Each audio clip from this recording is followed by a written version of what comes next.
Warahmatullahi wabarakatuh.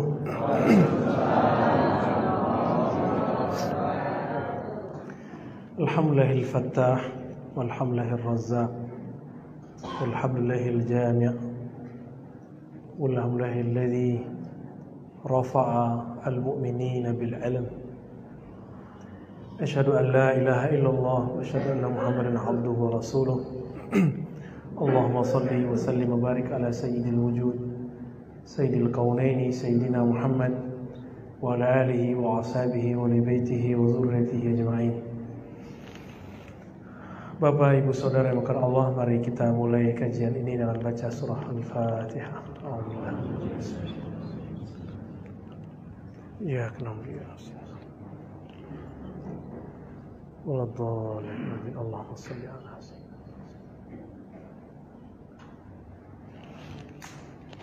Semoga Allah membuka pikiran hati kita semua untuk mendengarkan kajian kita malam ini. Amin.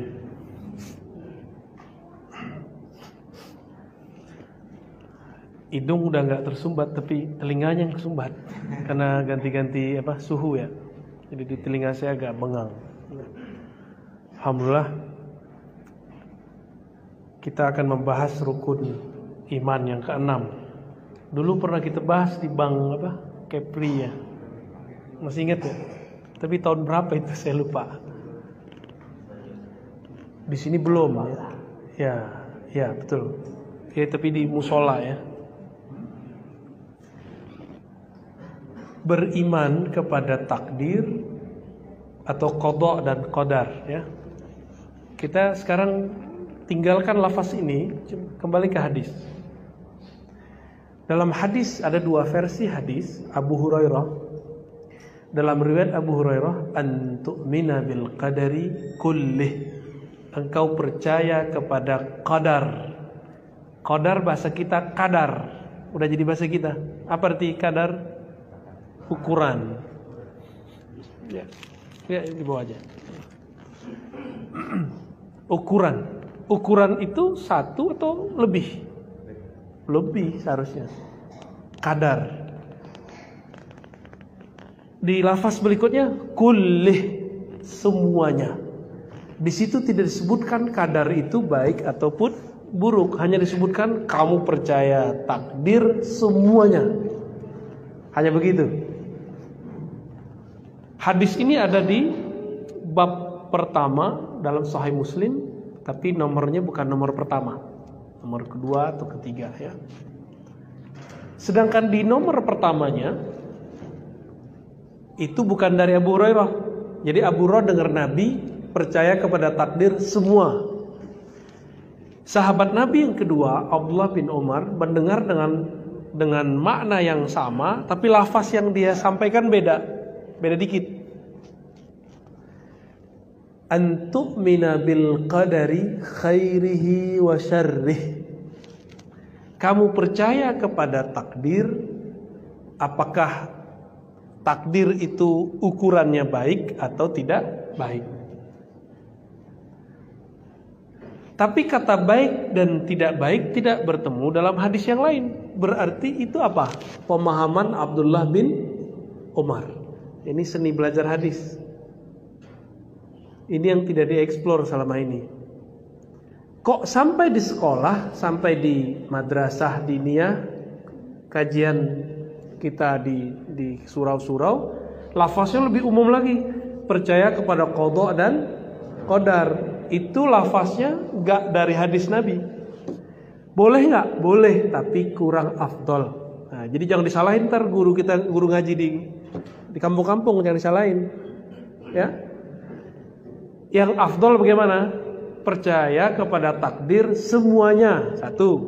Atau percaya kepada takdir baik dan buruk. Udah gitu aja. Jangan dimasukkan kata qada. Cukup kata qadar. Karena kata qadar itu langsung dari lafaz mulut Nabi sallallahu alaihi wasallam. Dan di Quran qadran ya atau muqtadiran itu ada di Quran. Ukuran itu ada di Quran.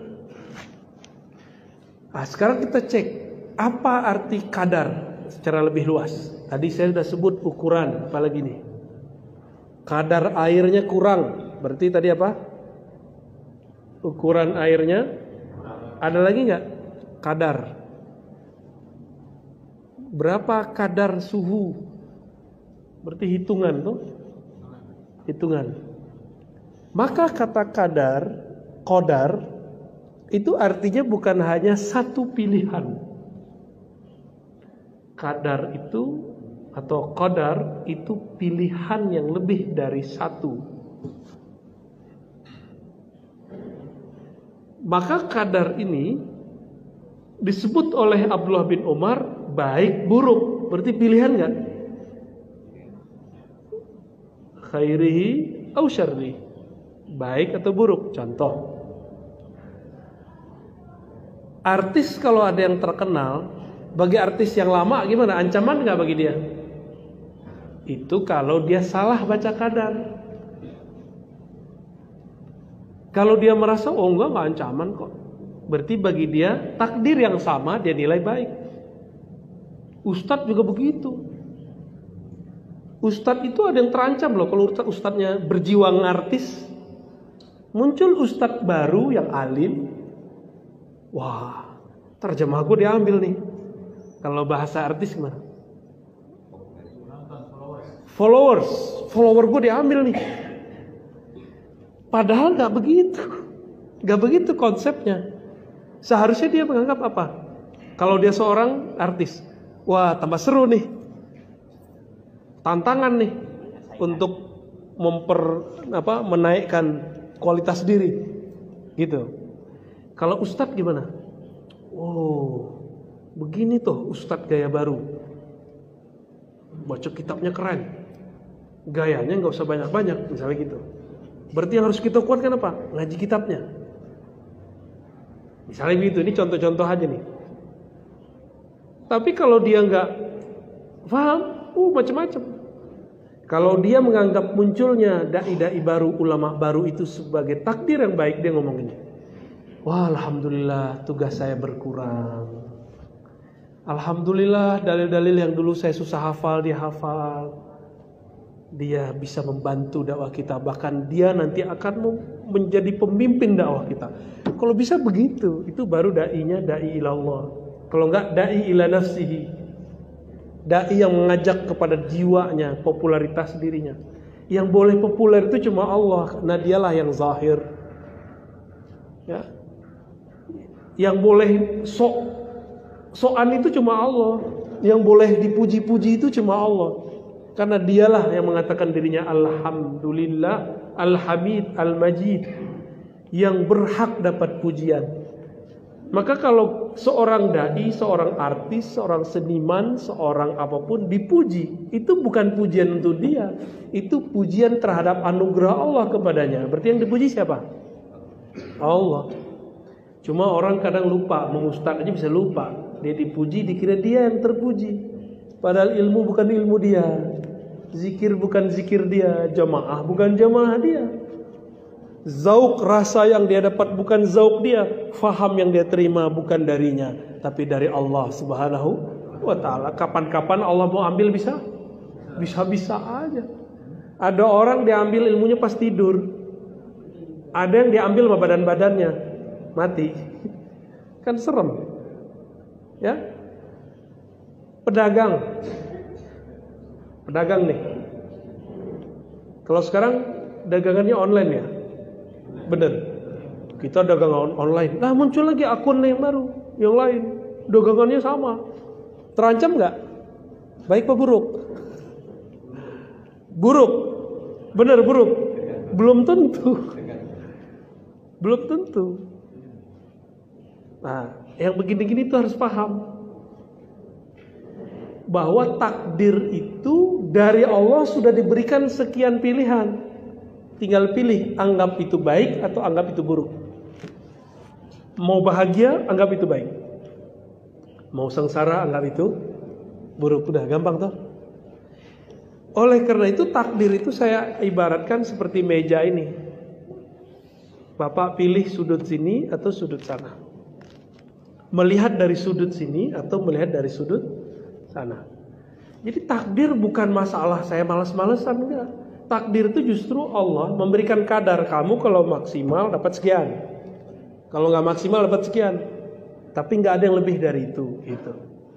Sehebat-hebat orang hari ini berlatih zikir, belajar ilmu ma'rifatullah, bisa jadi nabi nggak?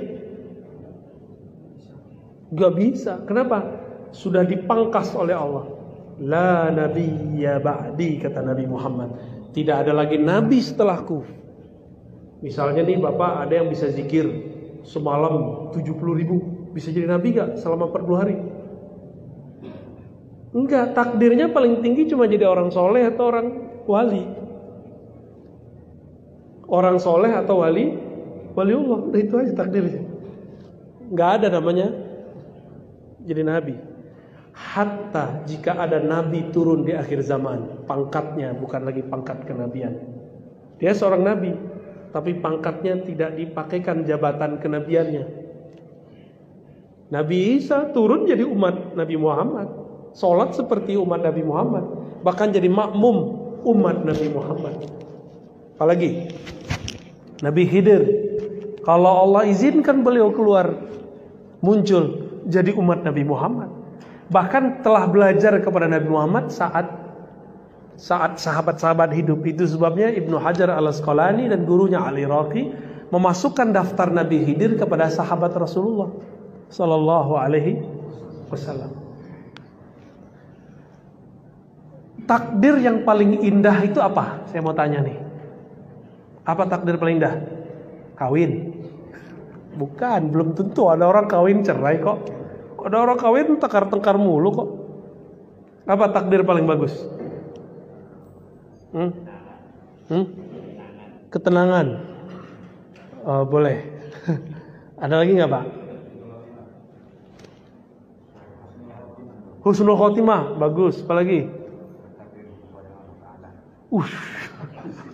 Takdir jumpa sama Allah, nggak sabaran dia. Ada satu jawaban yang belum nih. Satu jawaban lagi, itu benar semua tuh. Ada di antara itu semua terkumpul pada jawaban yang ini. Antum kalau aneh ada buku aneh kasih nih.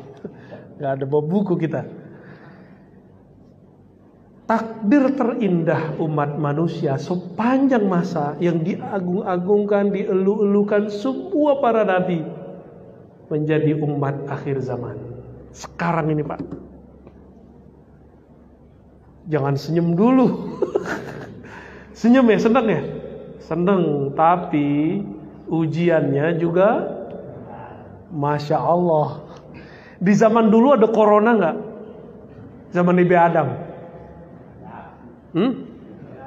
Nggak ada lah. Zaman Nabi Adam, jin sama iblis itu sama Nabi Adam itu masih sama, ketemu di jalan tuh. Nabi Adam umur 400 tahun di bumi, di sorga udah lama, ya. Nabi Adam itu di sorga, satu hari sorga berapa tahun di bumi? Antum lupakan bab ini, ya, lupakan bab ini.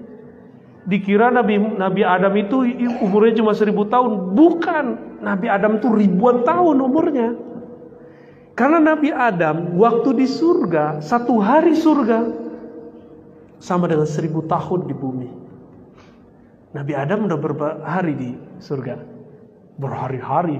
Jadi rektornya surga. SK-nya langsung dari Allah, surat Al-Baqarah itu. Ayat 30, 31, 32, 33 itu kan cerita tentang proses jadi rektor itu. Belum apa-apa udah diangkat duluan tuh. Aku jadikan di muka bumi khalifah.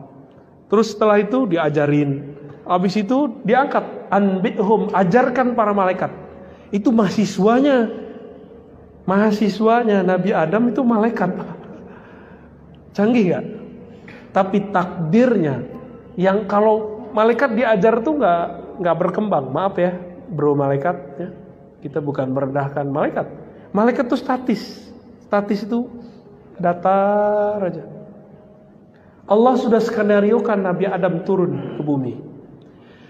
Turun ke bumi 400 tahun beliau di bumi, lahir anak namanya Syith. Nabi Syith diperintahkan, dia nabi, untuk berkeliling ke dunia memutus penglihatan manusia kepada jin. Makanya hari ini antum ada yang bisa lihat jin? Ada yang pakai celana jin? Ya, kenapa tidak bisa ngelihat jin? Itu dulu doa yang Allah kasih kepada Nabi Syis. Ini yang kemudian menutup alam jin. Kalau enggak tadi kita bisa lihat. Maka sekarang nggak usah belajar ilmu-ilmu gituan lagi, udah ditutup kok, ya. Kecuali antum seorang waliullah nggak apa-apa. Berarti ada tugasnya.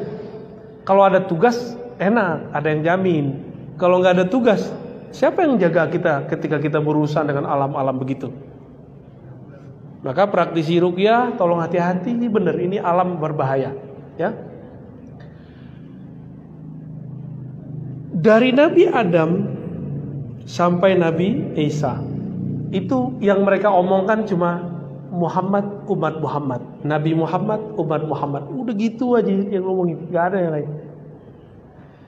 Allah bertanya di surga, "Hei Adam, tahu dari mana engkau nama Muhammad?" Jawabannya apa? "Aku lihat namanya ada di aras engkau ya Allah." Kalau ada di aras, berarti penting gak? Penting. Bahkan nama Nabi Adam gak ada di situ. Bisa dibayangkan? Nama Nabi Adam tidak ada di arasy Allah. Maka kemudian berselawatlah dia kepada Nabi Muhammad SAW. Allahumma salli ala Muhammad. Atau sallallahu ala Muhammad. Apa kata Allah? Hei Adam, ini yang udah sering saya sampaikan supaya masuk ke hati diulang-ulang. Hei Adam, kalau bukan karena Muhammad aku tidak ciptakan engkau. Allah yang langsung ajarin. Maka Nabi Adam dicipta untuk Nabi Muhammad. Maka jangan pernah kemudian menyesali nasib kita, kenapa kita terusir dari surga ke bumi. Ada yang nyesal gak? Ada yang nyala-nyalain Nabi Adam gak? Ada ya? Wah, Israiliyat. Hanya kisah Israiliyat yang menyalahkan Nabi Adam dan Sayyidatuna Hawa. Itu emang ada. Buka Perjanjian Lama halaman pertama, itu isinya emang begitu. Menyalahkan Sayyidatuna Hawa, Eva. Ya, kita menyebutnya dalam tradisi hadis Israiliyat. Jadi ibu-ibu ini disalahin sama bapak di situ. Maka dikutuklah perempuan katanya dengan melahirkan dan haid. Jadi dalam Bible haid dan beranak itu kutukan. Di dalam Islam bukan. Di dalam Islam itu tugas dari Allah Subhanahu wa ta'ala untuk para ibu. Supaya lahirin anak biar sampai di zaman umat Muhammad sallallahu alaihi wasallam. Nabi Adam begitu. Nabi yang paling fenomenal Nabi Ibrahim. Itu doa, Rabbana wa ba'ats fihim rasulan. Ya Allah, utuslah di kalangan mereka seorang rasul. Siapa rasul di situ? Nabi Muhammad. Tersebut namanya. Nabi Ibrahim punya anak Ishak, terus Yakub, terus sampai ke bawah nanti Nabi Musa. Apa kata Nabi Musa? Ya Rabb, jadikan aku nabi akhir zaman. Tapi takdirnya Nabi Musa jadi nabi akhir zaman? Enggak. Nabi Musa itu dulu pernah ngomong begini ke Nabi Adam. Jadi Nabi Musa diperjalankan secara rohani ketemu Nabi Adam. Nabi Adam sudah wafat secara fisik, tapi ruhnya wafat enggak? Enggak. Apa kata Nabi Musa? Antal ladzi akhrajtana minal jannah, akhrajtana wa dzurriyyatak minal jannah. Ente ya nabi yang ngusir, yang menyebabkan kami terusir dari sorga. Dia lupa ini rektor surga ini, universitas sorga yang dulu ngajarin malaikat. Lupa Nabi Musa. Apa kata Nabi Adam? Oh ini ya cucu saya Musa yang bisa ngomong dengan Allah langsung, tapi nggak mengerti takdir saya. Yang mana Allah telah tetapkan di alam azali bahwa saya akan keluar dari dari surga. Bengong Nabi Musa. Maka kata Nabi ya dalam hadis Bukhari, fahajja, lalu menanglah hujahnya Adam ala Musa. terhadap Sayyidina Musa. Jadi nabi sama nabi itu saling sindir-sindir juga. Jangan antum kira nabi ketemu nabi biasa-biasa aja, sindir-sindir itu. Seru tuh kalau ngeliat nabi, wali ketemu wali itu sindir-sindiran. Tapi sindirnya ngelekit, sindirnya sindir ma'rifat. Nabi Musa bercerita tentang susahnya di bumi, takdir toh, takdir di ujung. Nabi Adam berbicara takdir di pangkal. Menangan mana? Yang di pangkal, karena dia tahu semua. Kalau Nabi Adam tidak memakan buah larangan yang orang awam sebut syaratul khuld, tapi sebenarnya kalau di fikih di dalam tafsir, riwayat-riwayat yang dikumpulkan oleh Imam Ibnu Katsir, Imam Tabari, Imam Qurtubi, itu buah itu kayak kalau ada dewa mabuk tuh minum, tempatnya itu apa namanya? Bukan tempatnya. Bukan, dulu ada buah dijadiin tempat itu. Itu tuh labu. Itu labu, Pak. Riwayat kedua anggur, riwayat ketiga apel atau sejenis timun. Yang paling mendekati itu apa? Labu. Itu ada, silakan cari tafsir Ibnu Katsir. Ada ketemu, kecuali yang terjemahan saya nggak tahu ya. Ada jilid pertama. Seandainya Nabi Adam dan Sayyidatuna Hawa tidak makan itu, nggak ada kita. Dari sebanyak pohon-pohon buah-buahan di surga, kan di surga boleh makan semua ya kak? Tapi Allah buat sekarang penasaran, karena sejarah surga sudah selesai di Nabi Adam. Nabi Adam sudah jadi rektor, ya, sudah ada yang kalah. Proses turunnya Nabi Adam ke bumi, kan takdirnya apa? Takdirnya Nabi Adam, Nabi Adam bakal turun ke bumi jadi pemimpin di bumi. Lalu bagaimana ceritanya supaya turun ke bumi? Dibuatlah skenario cerita Syajaratul Khuld. Maka adalah di situ buah, namanya buah labu itu. Ya mungkin nama antum ketulis kali di bijinya, ya nggak? Pas dimakan, plok ada nama kita di situ. Makanya jangan macam-macam. Tubuh ini itu dulu bahan bakarnya, bukan bahan bakar ya. Bahan bakunya bukan dari bumi ini murni. Tubuh kita, intisari dari tubuh ini dulu dari surga. Langsung Allah yang menciptakan Nabi Adam. Kemudian buah-buah yang ada di sana, termasuk buah labu tadi. Makanya antum nih, badan panas kasih labu Pak, sembuh insya Allah. Karena itu buah kita. Percaya nggak? Tinggal baca aja sholawat. Allahumma sholli ala Sayyidina Adam, Allahumma sholli ala Sayyidina Muhammad. Makan, ya olahlah dengan cara yang bagus. Makan insya Allah turun panasnya. Ini dalilnya di mana? Bukan pakai dalil Pak, ini pakai uruf tradisi. Kalau ada anak kita sakit, kita lagi keluar kota, dicariin apa mamanya? Cariin baju, dipelukin ke situ, jadi selimutin. Bau bapak gua nih, sembuh dia, ya. Atau dikasih makanan favoritnya. Nah, kita turun ke bumi karena itu.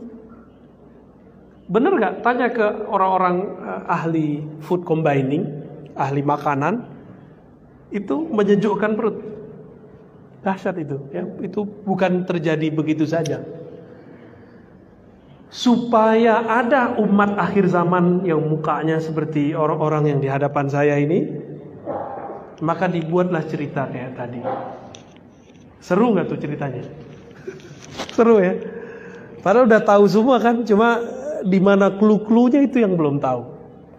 Apa kata Nabi Musa? Ya Rabb, tolong jadikan aku umat Muhammad. Karena nggak boleh jadi umat Nabi, yang udah jadi nabinya, jadi umatnya Muhammad. Jika demikian, maka takdir terindah dalam sejarah alam semesta adalah menjadi umat Nabi Muhammad sallallahu alaihi wasallam. Maka kita ini mau selawat 1000 kali, 10.000 kali setiap hari, itu belum cukup untuk membalas Nabi Muhammad sallallahu alaihi wasallam. Enggak cukup. Antum berjuang sehari-hari untuk Nabi, enggak cukup.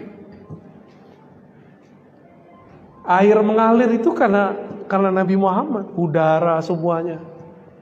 Nah, meskipun demikian, semua ujian cobaan yang ada dari awal Nabi Adam sampai akhir zaman terkumpul di sini. Makanya saya tadi nanya, ada nggak corona di zaman Nabi Adam? Emang dulu ada berita? Corona ini kencengnya karena berita kan? Emang ada orang yang kena, tapi lebih kenceng lagi. Di Abu Dhabi pun nggak ada beritanya, Uni Emirat Arab nggak ada berita COVID. Orang COVID ada yang meninggal, tapi dianggap meninggal kayak biasa. Jadi negerinya itu enak. Kita kemarin ketemu dengan orang yang kerja di sana, murid Habib Syekhon, namanya Habib Razi, namanya Razi juga, Habib Razi. Itu cerita kepada ini biar valid dia kerja di sono. Apa kata dia? Di sana itu berita COVID tidak begitu, bahkan tidak ada. Satu lagi Yaman, Hadramaut. Di Hadramaut tuh kayak nggak ada berita COVID. Orang mati karena COVID ada Pak. Berarti berita ini berpengaruh nggak kepada kondisi psikis kita? Berpengaruh. Jualan hancur, usaha mundur, kepala babak belur. Dompet, waduh, lengkap sudah ya. Emang begitu Pak. Tapi saya ingat-ingat ya, 2 tahun sebelum ini, 3 tahun sebelum ini, orang-orang kalau kita temui tetap aja ngomong dompet. Hidup susah Ustaz, susah Bu ya. Gak ada corona padahal. Takut dia dimintain duit kali ya. Siapa juga yang mau minta ke dia? Ya, entah apa dia ngeluh, mau nunjukin bahwa dia tuh susah ke orang. Jadi udahlah, pilih takdirnya. Sekarang corona udah nyebar di dunia. Pilih ngeluh atau sabar. Ada yang lebih canggih, ridho. Orang kalau ridho nggak ada beban di pikirannya. Gimana? Kalau sabar ada batasnya. Syukur ada batasnya. Yang nggak ada sabar, nggak ada batasnya apa? Ridho. Ikhlas itu puncaknya Pak. Puncaknya ridho ikhlas, namanya lepas semua udah. Ridho dulu. Coba mulai besok pagi, sebelum tidur lah ya, baca raditu billahi robba. Aku ridho kepada Allah sebagai yang mengatur alam semesta. Udah ridho belum? Adakah terjadi di alam semesta satu biji zarah saja, atau satu gerak, atau satu mikroba, satu bakteri tercipta terjadi bukan dengan izin Allah? Ada nggak? Apakah corona ini terjadi dengan selain izin Allah atau dengan izin Allah? Berarti Allah sedang mentakdirkan apa hari ini corona berkembang. Allah lagi uji. Kita nanggepinnya gimana? Pakai ridho, pakai sabar, pakai syukur, atau pakai ngeluh? Jika kita ngeluh, takdir corona jadi buruk. Jika kita nikmati saja takdir ini, kita ridhoi, corona pun tetap indah. Karena corona apa? Karena corona saya bisa ngaji ma'rifatullah lebih banyak. Dulu kita sibuk dakwah kiri kanan hilir mudi, gak memikirkan diri sendiri. Tapi berkah corona saya bisa ngaji kepada guru saya 2 kali sepekan. Bahkan kalau mau lebih. Berkah corona Pak. Jadi saat lagi corona kencengnya itu Jakarta lockdown semua, kita tetap keluar jam 12, balik nanti jam 4. Berarti ngajinya jam 12 atau jam 11 berangkat, itu udah gak ada penjagaan. 11, jadi orang semua penjaganya udah pada tidur, udah balik, udah sepi, jalan. Alhamdulillah gak pernah kena penyekatan, gak pernah. Karena kita pun tidak buat kerumunan saat itu. Sekarang di Jakarta pengajian sudah biasa Pak, cuma jaga jarak. Ya, kalau di sini jaga hati. Udah mulai paham cara memahami takdir? Oke, kita senang seseorang nih, perempuan, ya Bang Edri ya, senang seseorang. Ternyata keduluan sama orang lain ngenikahin dia. Itu takdir buruk atau takdir baik? Kayaknya patah hati tuh. takdir baik gitu. Agak lemas ya. Tapi kalau kamu bisa nikahin dia, takdir baik gitu. Beda bahasanya. Itu takdir baik apa buruk? Baik. Seandainya dia nikah sama kita, belum tentu kita bisa hidup seperti sekarang enaknya, gitu, santai. Siapa tahu kalau wajahnya agak charming dikit, biayamu wajahnya mahal, Pak. Ya, biasa-biasa aja lah, ya. Biasa-biasa, tapi hatinya luar biasa.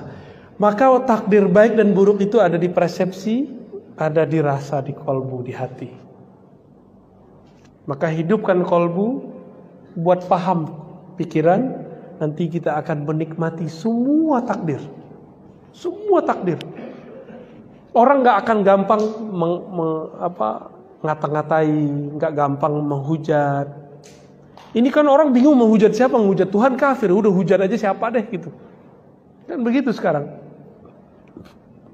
Itu sebabnya orang-orang yang faham rukun 6 ini lidahnya jarang mencaci maki. Jadi kalau ada ustadz suka caci maki, sosok, kelompok, itu kurang percaya sama takdir itu.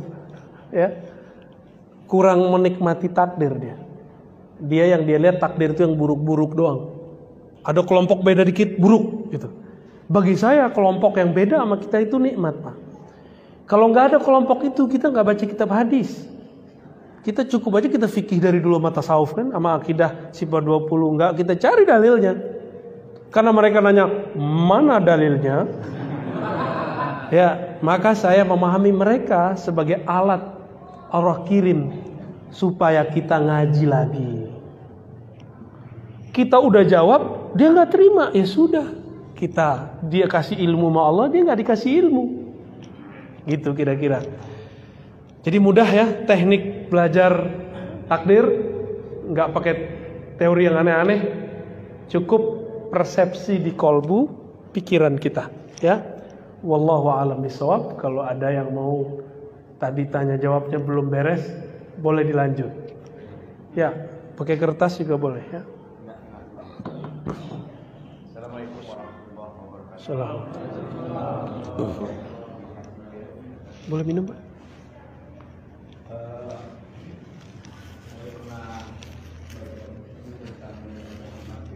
Oh, Nur Muhammad, pakai ini lah. Buku tentang Nur Muhammad itu yang isi di awalnya saya baca, sahabat Rasulullah Abu Bakar Umar Utsman Ali itu tercipta juga dari percik keringat Nabi Muhammad di saat dipandang oleh Allah Subhanahu wa Ta'ala. Jadi di dalam kajian dunia yang saya ikut di YouTube itu belum ada saya dapatkan keterangannya, mohon dijelaskan dulu ya. Kemudian izinkan kami yang di sini dan di kampung ini khususnya kan untuk ngaji bareng Buya kan agak susah. Ini alhamdulillah hari ini bisa 2 hari kan. Jadi kakak izinkan kami untuk menjadi murid Buya walaupun nanti juga melalui YouTube. Terima kasih. Assalamualaikum warahmatullahi wabarakatuh. Sama-sama belajar kita, Pak. Ya. Saya kan juga dapat ijazah ilmu dari Buya Ali Syarbaini juga. Ya, saya dapat ijazah juga nih. Jadi saya murid orang Kampar juga saya. Ya. Tadi kita ziarah ke Buya Ali Syarbaini Al-Khalidi. Ya, beliau ada Al-Khalidinya di belakang kanan Naqsyabandiyah Al-Khalidiyah. Ada kajian. Itu kajian di kitab-kitab lama sebenarnya. Jadi ini bukan kajian tinggi-tinggi amat, tapi tinggi. Tinggi amat enggak, tinggi iya. Mau jadi orang yang tinggi enggak ilmunya? Mau dibawa-bawa terus? Saya enggak jawab. Mau agak tinggi dikit? Oke. Ya. Allah itu menyebut dirinya Nur. Apa Nur Allah itu? Nur Muhammad. Gitu. Maka dari nur itu Allah ciptakan alam semesta. Maka disebut Allahu nurus samawati wal ard. Allah lah, kalau saya terjemahan saya, Allah lah sumber cahaya alam semesta. Paham? Ya. Dari nur apa? Itulah yang dikatakan oleh Sidi Ahmad bin Idris Al-Idrisi. Itulah Nur Muhammad sallallahu alaihi. Dikasih nama. Nur Muhammad itu ya Nurullah. Maka sebutan kita Ahad, Allahu Ahad, apalagi Muhammad Rasulullah, biasa kan? Tapi kita juga sering menyebut Muhammad Nurullah, Muhammad Habibullah. Kenapa? Itu ada makna panjang itu. Muhammad Nurullah, itulah Allahu Nurus Samawati wal Ard. Maka tidak ada tercipta alam semesta ini kecuali dari nurnya Allah Subhanahu wa ta'ala. Dan nur itu dikasih nama oleh para ulama. Itu penamaannya ulama. Nur Muhammad sallallahu alaihi wasallam. Jadi kajian Nur Muhammad kajian bid'ah. Penamaannya baru. Kalau ilmu hadis kenapa boleh menyebut nama baru? Ada nggak di masa Nabi istilah sahih, hasan, dhaif? Ada nggak? Nggak ada. Yakin? Beneran? Tuh nggak yakin juga kan? Emang nggak ada. Karena tidak ada ulama ahli hadis berijtihad, berpikir meras kepalanya supaya keluar nih istilahnya apa nih? Hadis dari Nabi marfu, dari sahabat mauquf, dari tabi'in maqtu. Itu istilah-istilah yang dimunculkan oleh ulama setelah Nabi. Lalu kenapa ulama ahlullah, ulama ahli zikir, ahli ma'rifat gak boleh kasih istilah? Jika Allah menciptakan alam semesta ini dari nurnya, dan nurnya itu bernama Muhammad, Nur Muhammad. Abu Bakar, Umar, Utsman, Ali bagian dari nur itu gak? Ya sama. Pancaran itu, percikan itu semua. Alam ini percikan itu semua. Dengan kunnya Allah terjadilah alam semesta. Allah berkalam nih, kun, jadilah engkau ada. Ada dia jadinya.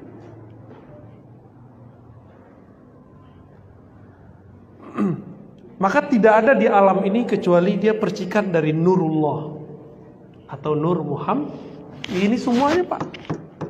Kalau ada di alam ini yang tidak tercipta dari Nurullah, bukan dari cahayanya Allah, berarti ada pencipta selain Allah.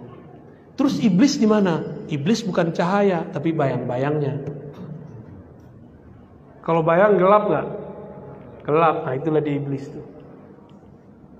Iblis itu bayangannya, makanya digelap. Karena gelap, waktu Allah mengatakan alastu bi rabbikum, ayatnya jelas. Jadi kita nggak keluar dari ayat. Bukankah aku penciptamu, Rabbmu, Tuhanmu? Apa kata semua ruh? Bala syahidna, kami menyaksikan ya Rabb. Semua ruh, hatta rohnya iblis. Cuma iblis tidak menyaksikan Allah yang disaksikan dirinya sendiri. Itu yang nggak dibahas. Itu di tafsirnya ahli ma'rifat. Tafsir bisa jadi salah, bisa jadi benar. Cuma saya cenderung mengatakan itu benar. Ya. Jadi di mana nih nurnya? Ini nur sudah ada dari nur Nabiullah Nabi Muhammad sallallahu alaihi wasallam. Apa dalil lainnya? Dalil yang sudah sering saya bacakan. Kuntu nabiyyan. Aku sudah diangkat jadi nabi. Wa Adam munjadilum baina ma'in wa tin. Adam masih tanah. Adam masih belum ada. Aku sudah jadi nabi. Hadis Imam Hakim. Hadisnya disahihkan oleh beliau.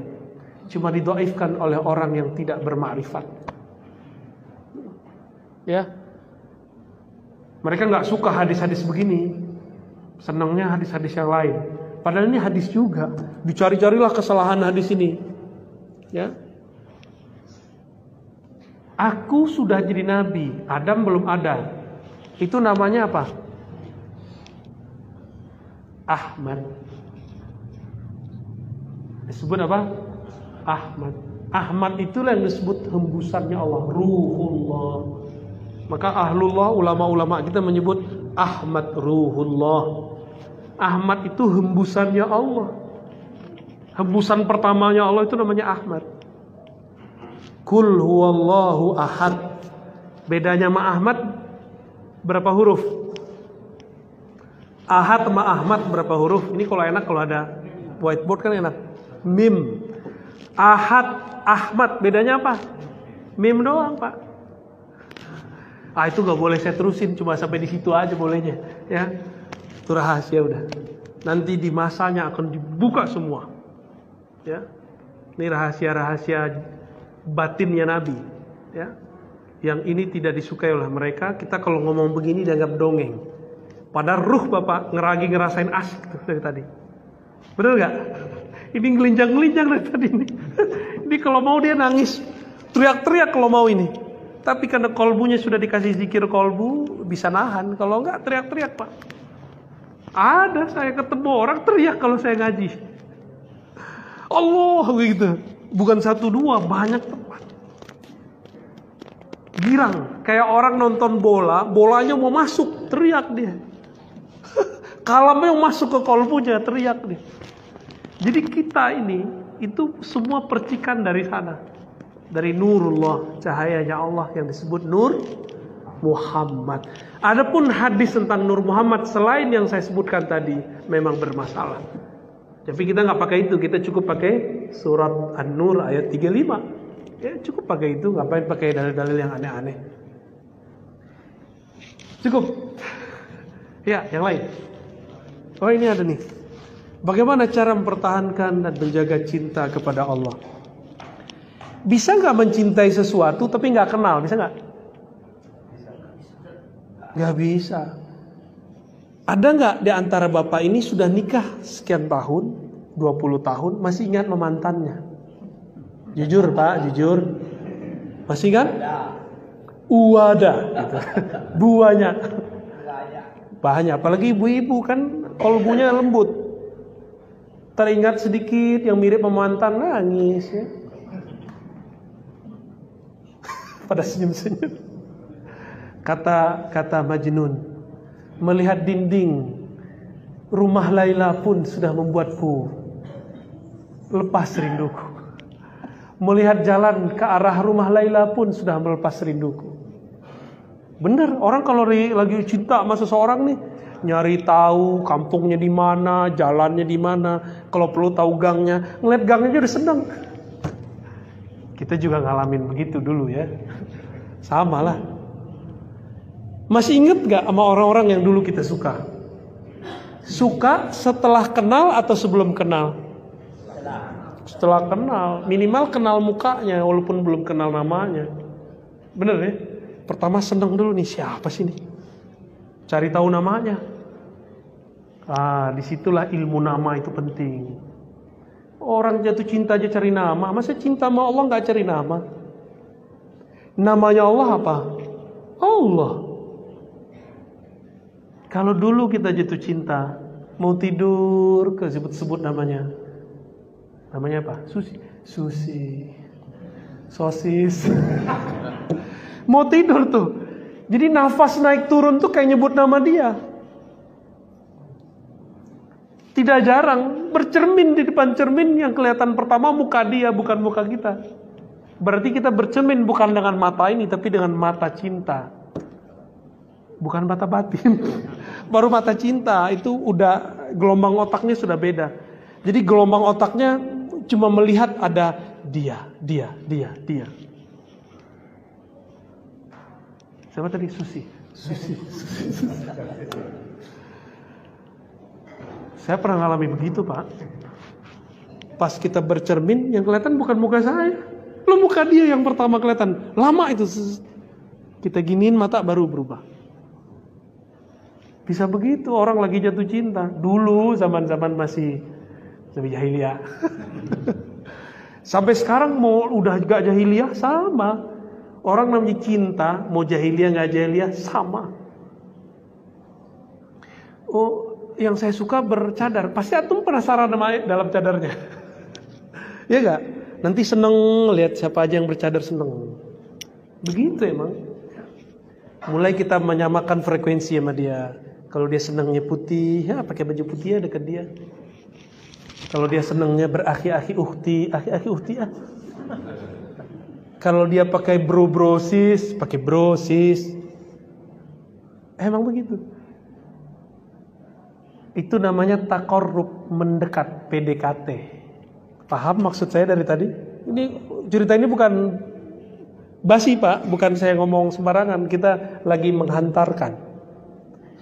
Kalau kita cinta kepada Allah, mau tidur namanya pasti naik turun. Allah, pasti begitu. Bismillah, dengan namamu ya Allah, izinkan aku tidur. Pasti begitu, nggak ada orang kalau cinta Allah nggak begitu. Kalau kita kan cintanya handphone, handphonenya milik Amerika Cina lagi. Apple, iPhone, Samsung, ya nggak? Samsung Korea ya? Oppo, wah katanya anti Cina, ya nggak? Tidurnya mah barang dari sono, berarti cinta sama sono? Nggak juga kan? Maka bersihkan itu dengan nama Allah. Allah. Siapa yang zikir sebelum tidur, nyebut sehingga dia tertidur dalam nama Allah, bangunnya pun dalam nama Allah. Pasti itu. Kalau antum nih tidur sambil nonton, bangun tidur, loh mana film tadi, ya kan? Tidur nonton YouTube, pegang handphone, bangun tidur nyari handphone nggak? Nanti kita mati itu kan tidur.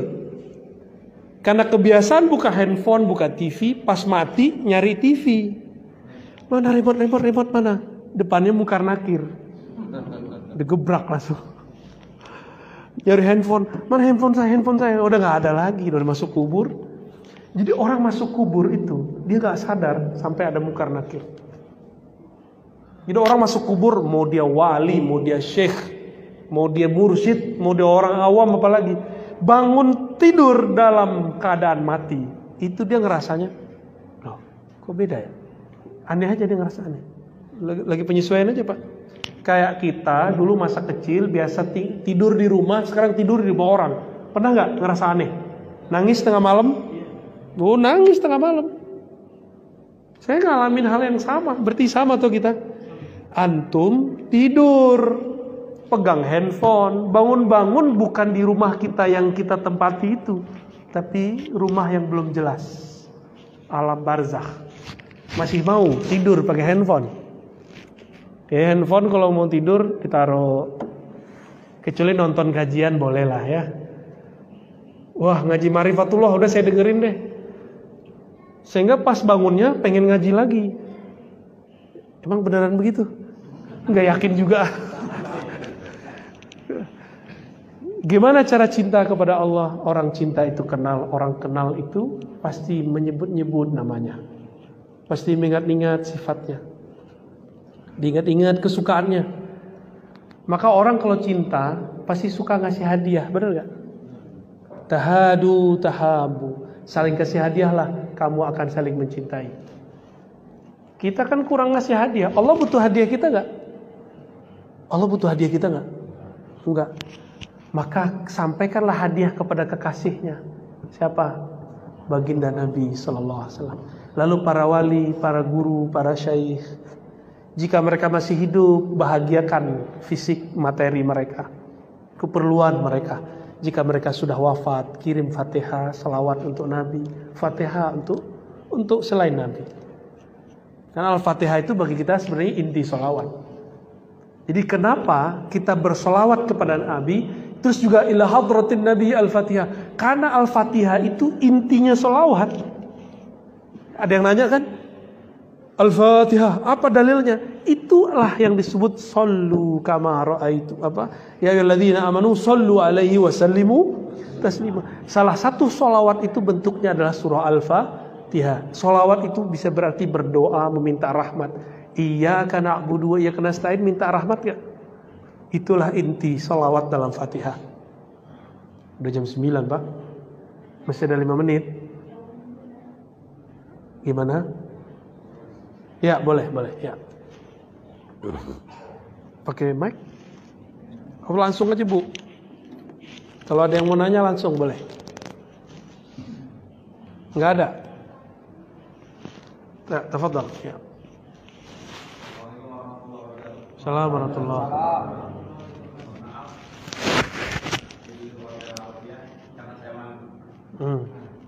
إذا ذكرنا الليل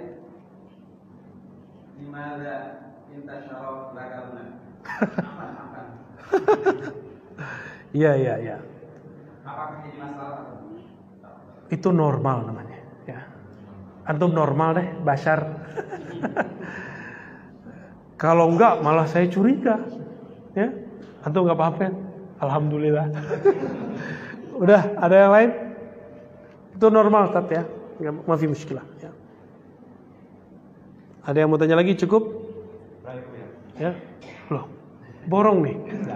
Di dalam kitab itu ya ada apa? Ala toha Rasulillah, ala yasin Rasulillah. Ini dalam surat di dalam Al-Quran itu ada surat Yasin, surat Toha.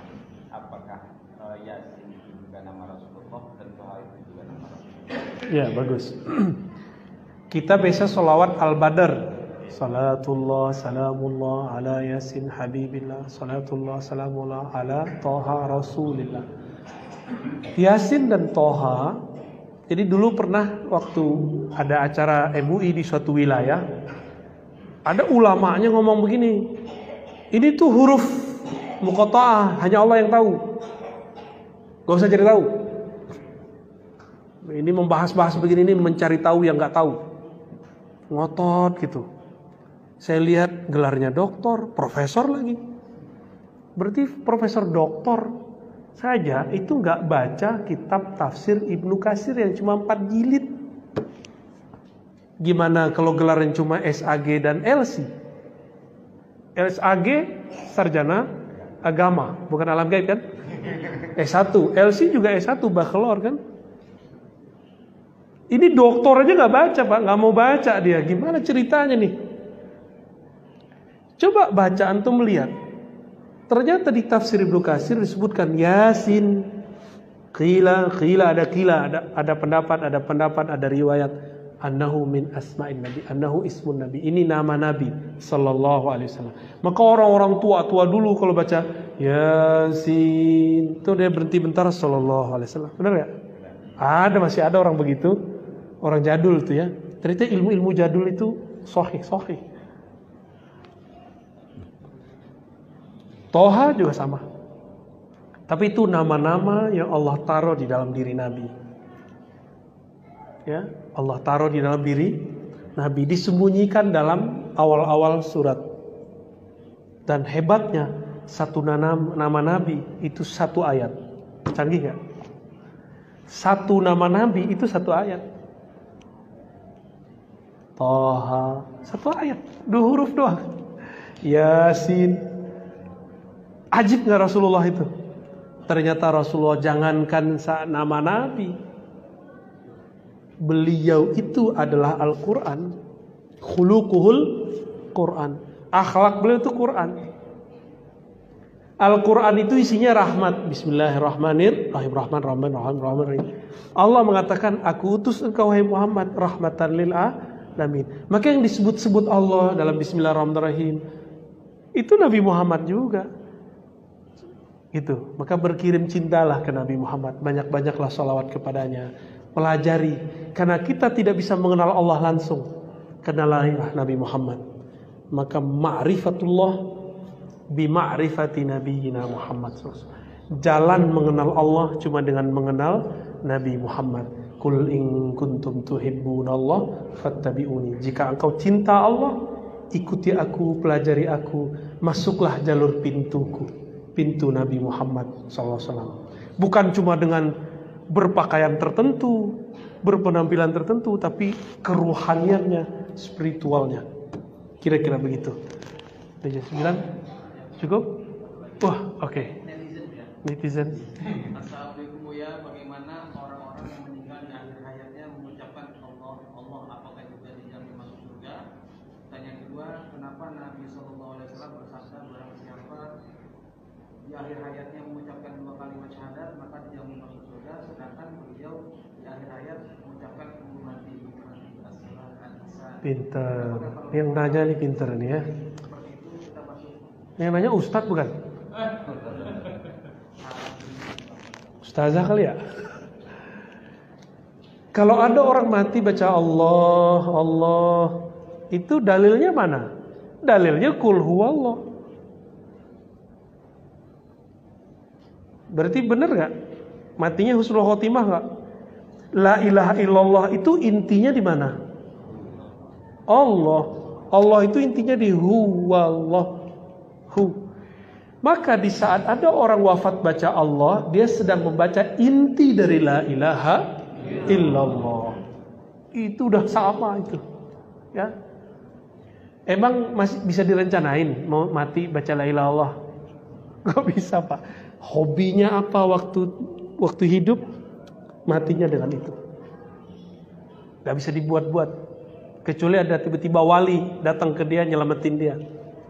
Karena talqin kalau bukan orang yang ngerti juga gak bisa. Ya.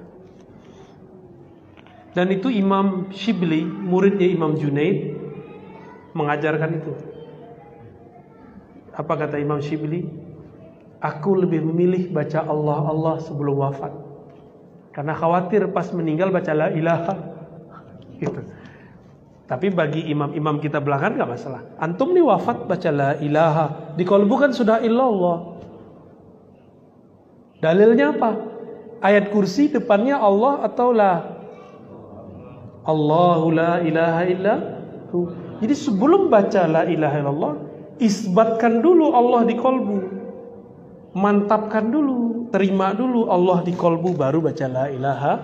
Nah, ini kebuka juga nih yang kata tahan yang tahun tadi. Tapi baru sedikit yang kita buka. Tekniknya gimana? Datangi mursyid, ambil ilmu darinya, ya. Jangan sembarang cari mursyid, istikharah, walaupun dia hebat belum tentu cocok sama kita. Cari yang cocok sama kita, ya. Cocok itu bukan dengan hawa nafsu, tapi dengan ilmu. Ya, dengan apa? Dengan ilmu. Jadi boleh? Boleh. Ya, yang kedua tadi apa? Tentang saya luruskan dulu, Nabi tidak pernah ngomong siapa yang akhir kalamnya syahadat, 2 syahadat enggak. Nabi cuma mengatakan man kana akhiru kalamihi la ilaha. Tidak pakai kalimat 2 kalimat syahadat, bukan begitu kalimatnya. Siapa yang akhir kalamnya la ilaha illallah gitu, bukan 2 kalimat syahadat. Itu ya, lafaznya begitu. Kita kembalikan ke hadisnya. Pasti masuk surga. Terus yang ketiga, Nabi ngomong begitu, lalu kenapa beliau wafatnya pakai ummati? Ya Rasulnya kan beliau.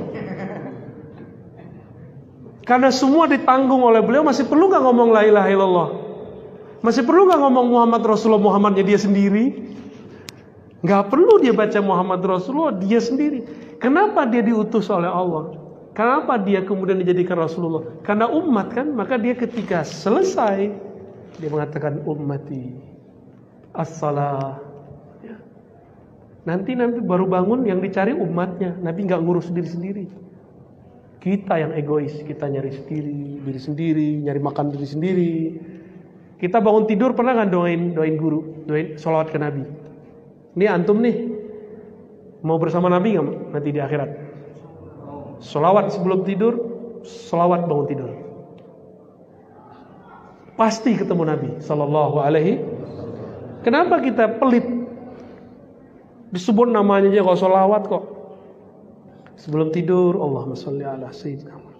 Bangun tidur, alhamdulilladzi ahyana ba'dama amatana wa ilaihi nusyur. Allahumma sholli wa sallim barik ala sayyidina. Alhamdulillah masih dijadikan umat Muhammad. Masih dikasih kesempatan menjadi umat Nabi Muhammad sallallahu alaihi wasallam. Dia itu ingat kita, enggak ingat dirinya lagi. Kita egois, kita ingat diri kita sendiri. Bahkan beberapa orang ingat cuma torikotnya doang, mazhabnya doang, manhajnya doang. Jangan. Ingat itu Nabi, umat Muhammad SAW. Bukan hanya orang torikot kita, bukan hanya orang mazhab kita, bukan hanya orang manhaj kita. Semuanya kita doain. Nabi ngomongnya ummati apa? Naqsyabandi gitu gak? Salafi, JT. Begitu gak? NU. Muhammad enggak, Nabi enggak ngomong begitu. Nabi ngomongnya ummati, semua umatku masuk. Coba mulai diganti perspektif kita, mulai mencintai semua. Maka saya kalau mengkritisi Salafi juga bukan benci mereka, itu karena mereka benci kita, lalu menyalah-nyalahkan kita. Masa kita nggak ada hak jawab ya nggak? Ya kita jawab dong ketika dianggap sesat. Asy'ariyah sesat ya kita jawab. Sufi itu Syiah, kita bilang bukan, Sufi bukan Syiah, Syiah sendiri. Ini contoh-contoh aja ya. Mau bersama Nabi Sallallahu Alaihi Wasallam di surga, ya minimal mampir-mampir ketemu Nabi lah. Kan ketemu Nabi itu antum kira mudah? Gak mudah kalau di surga. Udah kerajaan langit itu. Kalau di bumi masih mudah. Mumpung sekarang bisa sholawat ke Nabi. Apa kata Nabi? Kamu sholawat sekali, aku langsung jawab. Enak gak? Enak. Ada orang masuk neraka, dia dengan satu sholawat dia selamat. Jadi dia pernah sekali seumur hidupnya sholawat, Allah keluarin. Apalagi sholawatnya berkali-kali dengan rasa rindu. Maka sholawatlah dengan cinta, bukan dengan angka. Sholawatlah dengan rindu, bukan asal ikut-ikutan. Ya, udah. Saya ngeliatnya Bang Adam. Saya rasa cukup, Bapak Saudara makanan Allah. Semoga pertemuan ini bukti kita cinta kepada Allah, bukti kita cinta kepada Rasulullah. Mari kita salawat. Allahumma salli ala Sayyidina Muhammad wa ala ali Sayyidina. Allahumma salli ala Sayyidina Muhammad wa ala Allahumma salli ala Sayyidina Muhammad. Ya Allah, sampaikan salam rindu kami, salam cinta kami kepada baginda Nabi Muhammad SAW. Ya Allah, sampaikan salam maaf kami kurang mencintai beliau, kurang mengenali beliau. Ya Allah, sampaikan salam cinta kami. Kami ini umat yang kurang ajar ya Allah, umat yang tidak tahu diri ya Allah. Beliau wafat pun baca nama kami, tapi kami ketika tidur lupa dengan namanya. Sebut namanya kami pun lupa bersalawat kepadanya. Allahumma salli ala Habibika Sayyidina Muhammad. Ya Allah, sampaikan ya Allah salam rindu kami, salam cinta kami, salam rahmatmu, salam kasih sayangmu